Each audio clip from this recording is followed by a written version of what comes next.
नमस्कार।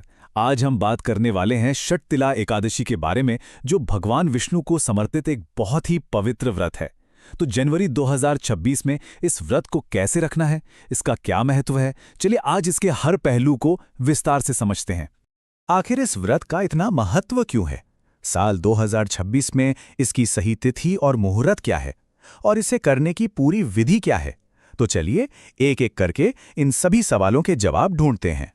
तो सबसे पहले सवाल यही उठता है कि आखिर ये एकादशी इतनी खास है क्यों? असल में शास्त्रों की माने तो इस एक व्रत को करने से जीवन में बहुत गहरे आध्यात्मिक और सकारात्मक बदलाव आ सकते हैं। देखिए, शास्त्रों में कहा गया है कि अगर कोई पूरी श्रद्धा से ये व्रत रखता है तो उसके जाने अनजाने में हुए पाप भी नष्ट हो जाते हैं। ये व्रत न सिर्फ दुर्भाग्य और गरीबी को दूर करता है, बल्कि भगवान विष्णु की कृपा से जीवन में समृद्धि, अच्छी बुद्धि और बेहतर स्वास्थ्य का आशीर्वाद भी लाता है।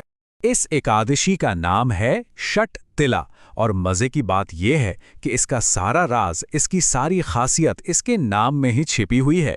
इसका पूरा रहस्य एक खास चीज के इस्तेमाल से जुड़ा है, और वो राज जुड़ा है इस अंक से, अंक 6। यही अंक हमें इसके सबसे मुख्य और अनोखे अनुष्ठान की ओर ले जाता है। जी हाँ, षट तिला, जैसा कि नाम से ही जाहिर है, षट यानी 6 और तिला मतलब तिल। इसका सीधा सा मतलब है कि इस दिन तिल का 6 अलग-अलग तरीकों से इस्तेमाल करना ही इस व्रत का सबसे अनिवार्य हिस्सा है। तिल से स्नान करने से लेकर तिल का दान करने तक, ये 6 कर्म शरीर और आत्मा दोनों की शुद्धि के लिए किए जाते हैं, और यही षटकर्म इस एकादशी को इतना ज्यादा शक्तिशाली बनाते हैं। अच्छा, महत्व तो समझ लिया। अब आते हैं सबसे जरूरी जानकारी पर, यानी 2026 में व्रत की सही तारीखें और शुभ मुहूर्त क्या हैं। अब यहां जरा ध्यान से देखिए। एकादशी की जो तिथि है वो 2 दिनों में पड़ रही है, तो ऐसे में सवाल ये उठता है कि व्रत आखिर किस दिन रखा जाए। इसका जवाब सूर्योदय के समय से तय होता है। तो देखिए, हिंदू पंचांग में एक नियम है, सूर्योदय व्यापनिका। इसका सीधा सा मतलब है कि व्रत उस दिन रखना चाहिए जिस दिन सुबह सूर्योदय के वक्त एकादशी तिथि हो, और इस नियम के हिसाब से 2026 में व्रत का सही दिन है बुधवार 14 जनवरी। और हां, एक और बहुत जरूरी बात, व्रत रखना जितना जरूरी है उतना ही जरूरी है उसे सही समय पर तोड़ना। तो व्रत अगले दिन यानी गुरुवार 15 जनवरी को तोड़ा जाएगा, लेकिन सिर्फ सुबह 7:15 से लेकर 9:20 के बीच ही। ये समय नोट कर लीजिए, ये बहुत महत्वपूर्ण है। अच्छा, पूजा के लिए भी दिन में कुछ खास शुभ मुहूर्त हैं, जैसे सुबह और शाम के समय। और साथ ही एक बात का और ध्यान रखना है, दोपहर में राहु काल का समय रहेगा। इस दौरान कोई भी नया या शुभ काम शुरू करने से बचना चाहिए। तो तारीखें और समय तो पता चल गए। अब बात करते हैं व्रत की पूरी विधि की, स्टेप बाय स्टेप। देखिए, ये व्रत सिर्फ एक दिन का नहीं, बल्कि इसे एक 3 दिन की आध्यात्मिक प्रक्रिया की तरह समझना चाहिए। इसकी तैयारी एक दिन पहले यानी दशमी तिथि से ही शुरू हो जाती है। तो एकादशी के दिन सुबह की शुरुआत कैसे करनी है? सबसे पहले तो ब्रह्म मुहूर्त में उठना है, स्नान करना है, और फिर सूर्य देव को अर्घ्य देना है। इसके बाद हाथ में जल और फूल लेकर व्रत को बिना किसी बाधा के पूरा करने का संकल्प लिया जाता है।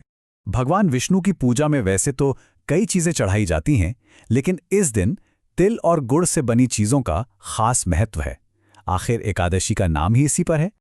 और हां, एक बहुत जरूरी नियम जो हमेशा याद रखना है, भगवान विष्णु की पूजा में कभी भी चावल यानी अक्षत नहीं चढ़ाए जाते। इस दिन उनकी जगह काले तिल अर्पित करना ही सबसे उत्तम माना जाता है। देखिए, व्रत का मतलब सिर्फ भूखा रहना नहीं होता। असल में तो इस दिन को पूरी तरह से भगवान विष्णु की भक्ति में लगाना होता है। व्रत कथा सुननी चाहिए, उनके मंत्रों का जाप करना चाहिए, और अगर संभव हो तो रात में जागरण भी करना चाहिए। अब आते हैं व्रत के समापन पर। अगले दिन यानी द्वादशी को सुबह पूजा और दान पुण्य करने के बाद ही व्रत खोला जाता है। इस विधि को पारण कहते हैं, और जैसा हमने पहले भी बात की, इसे सही समय पर करना बहुत बहुत जरूरी है। विधि तो हो गई, पर कुछ जरूरी नियम भी हैं जिनका पालन करने से व्रत की पवित्रता बनी रहती है। चलिए उन पर भी एक नजर डालते हैं। ये नियम सिर्फ बाहरी नहीं बल्कि मन से जुड़े हैं, मतलब तन के साथ साथ मन की पवित्रता भी जरूरी है। ये व्रत सिर्फ शरीर का नहीं बल्कि आत्मा का भी समर्पण है। और इस पूरे दिन मन को एकाग्र रखने का सबसे अच्छा तरीका है ओम नमो भगवते वासुदेवाय मंत्र का जाप करते रहना। यह एक बहुत शक्तिशाली मंत्र है जो मन को भटकने नहीं देता और ईश्वर से जुड़ाव को और भी गहरा कर देता है।